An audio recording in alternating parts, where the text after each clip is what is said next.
The joke's like a minute and 30 seconds, and people were like, all he did was bash women for an hour. I go, did you get to the cum? There's so much cum in the middle of the show. Then we talk about airplanes and ghosts and monsters. It was such a minute thing that I go, hey, and I purposely did it first in the show to go, hey, just so you know, this is the kind of humor I like to tell. And if it's not for you, you are so more than welcome to turn off the TV right now. I don't want you to fall in love with me and then paint a wrong perspective of who you think I am. And then halfway through the show, he goes, oh, he ruined it. I'd rather tell you up front, like, hey, we're gonna do some dark humor because this is how I personally... Jimmy Carr does that too. He often starts out with the worst thing he can possibly say, just to establish the boundaries. Why not? Yeah. I find it wildly important to make light of dark situations. I feel like you have two options to deal with the situation. You can either, when it comes to a certain topic, you can either let it take up a negative space in your mind and energy to where if the word or topic even gets said around you, you get so triggered and uncomfortable, it ruins your day. And the day of everyone around you. Yes, or you can find a way to laugh about it, find a way to heal. So that way, next time somebody brings it up, maybe you have something positive to say about your experience or how you've come to deal with it that can then lead to other people healing through the same way. When my grandpa passed away, my friends knew. My friends bombarded me with dead grandfather jokes. They knew that was gonna help me laugh and get through that. And it was the toughest moment of my entire life. And to this day. That's also a testament in many ways to your character, because your friends knew that even under those dire circumstances, that they could still poke and prod at you and that you might be able to manage the situation with something approximating a sense of humor. Precisely. When I lectured at Harvard for a long time on Auschwitz, and that's about as dark a topic as you can possibly manage.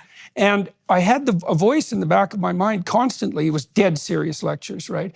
And the voice said continually, if you were truly a master of this topic, you could deal with it with a light touch. And I thought, oh my God, really? Like really? I'm going to talk about how prison guards took delight in torturing people at Auschwitz, and I'm going to do that with a light touch? And I realized after thinking about that for a very long time, like decades really, that you aren't a master of something until you can deal with it with a light touch, no matter how dark a subject that it is. And like obviously the darker the subject, the more mastery you have to have in order to make light of it, clearly, right, without going sideways.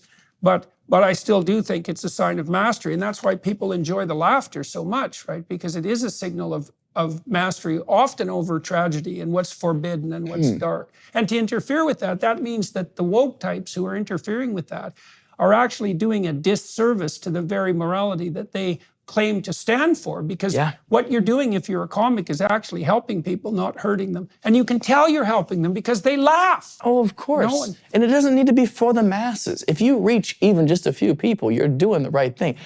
Like I said at the beginning of the podcast, everything I do is just to make people laugh, right? Okay, so I'm curious about that because, well, obviously, the people who apologize for offending someone with their art or their comedy must have doubts about their own intent, right? So someone comes along and jabs them and says, maybe you're just a mean son of a bitch. And they go, well, you know, maybe I should be more careful. Maybe they're feeling a bit depressed, whatever. They do step back and doubt themselves. So, you know, and you could say that there are two reasons that someone called for their misbehavior might doubt themselves. One would be that they're narcissistic, and the other would be that they're actually confident in their intent.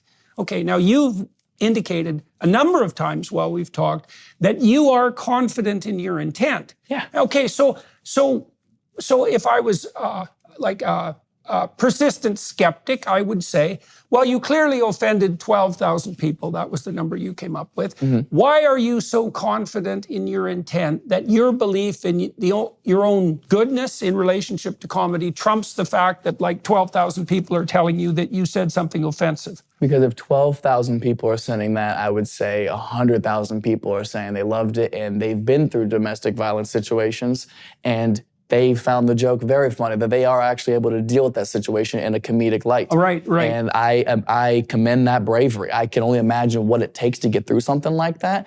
But if I can help in any way, even if it was on accident, I feel great about it. Okay, so part of what you used for calibration was the fact that, as far as you could tell, honestly looking at it, first of all, that you were just trying to be funny, and that joke didn't differ from 1,000 other jokes that you've told. Yeah. But also that a marked majority of people agreed with that. It got laughs in the club. Well, that's kind of how you know, right? Yeah, People actually laugh. I toured that bit for the past 5 months in probably, 200 cities. I did that joke in, and opened with it, and it crushed every time, which is why I kept it for the special. Like that's how you gauge a reaction. Look, some jokes won't be funny.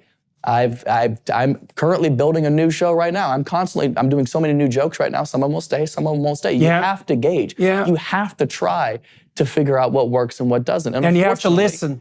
You have to listen. Yeah. Okay, so that's that's good too, because one of the things, so Freud regarded jokes as a route to the unconscious, like as part of the royal road to the unconscious. Ooh. Well, the reason for that is that you don't get to decide whether you're going to laugh if it's a genuine laugh. If someone says something that's funny, you'll laugh even if you're embarrassed about laughing afterwards, right? So the funniest jokes are actually the ones where you laugh despite yourself. Yeah, of course. Right.